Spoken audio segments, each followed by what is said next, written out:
স্ত্রী স্বামীর উপরে উঠে মিলন করলে কি হয়, আজকের এই ভিডিওটি দেখে আপনি ভীষণ মজা পাবেন এবং আনন্দ উপভোগ করবেন। তাই ভিডিওটি না টেনে মনোযোগ সহকারে সম্পূর্ণ দেখুন, তাহলে আপনি অনেক কিছু জানতে পারবেন।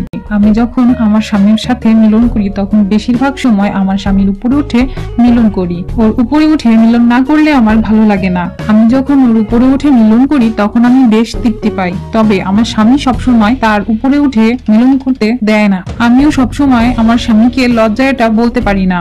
এখন আমার প্রশ্ন হলো, এভাবে উপরে উঠে মিলন করা কি খারাপ কিছু?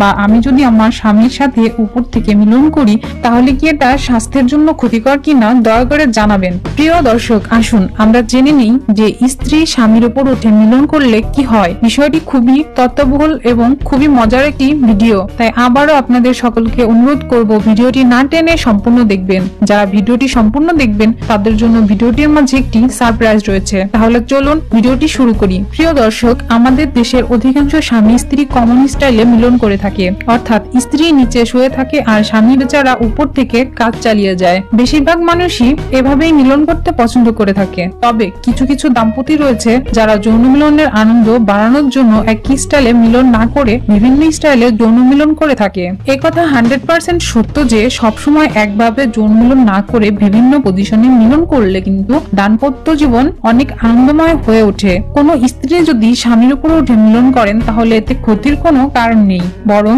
এর বেশ কিছু সুবিধা আছে।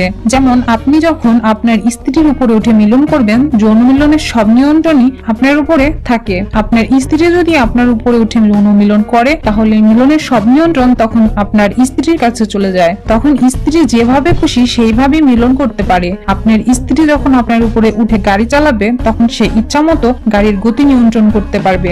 এভাবে গাড়ি চালাতে সব মেয়েই পছন্দ করে। আমি নিজেও এভাবে গাড়ি চালাতে পছন্দ করি, কিন্তু এখনো কপালে বিয়ে জোটেনি, তাই রাতের বেলা গাড়ি চালানোর ইচ্ছা থাকলেও সুযোগ হয় না। স্ত্রীকে উপরে উঠে মিলন করতে দিলে আরেকটি লাভ আছে, তা হলো যেসব ছেলেদের লিঙ্গ কিছুটা ছোট কিংবা যেসব ছেলেদের শরীর মোটা হওয়ার কারণে তাদের লিঙ্গ স্ত্রীর যৌনতে ঢুকানো অসুবিধা হয়। স্ত্রী যদি স্বামীর উপরে উঠে মিলন করে, স্বামীর লিঙ্গ ছোট হলেও কিংবা স্বামীর শরীর মোটা হওয়ার সত্ত্বেও স্ত্রী পরিপূর্ণ যৌনতৃপ্তি লাভ করতে পারে।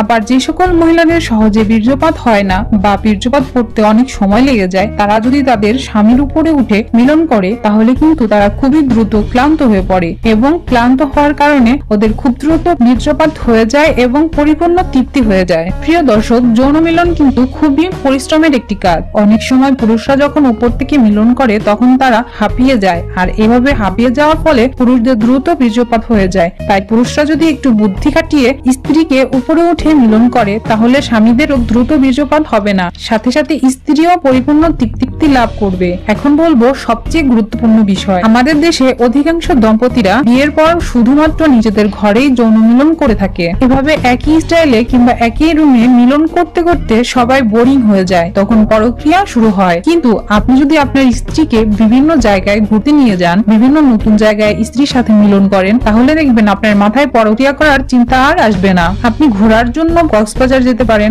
আমি বিয়ের পর স্বামীর সাথে কক্সবাজার ঘুরতে যাব এবং সেই ভিডিও আমার চ্যানেলে আপলোড করব। ভিডিওটি নিশ্চয়ই খুব মজার হবে। আজ এ পর্যন্তই, দেখা হবে পরবর্তী সময় মজার কোনো ভিডিওতে। ধন্যবাদ সবাইকে।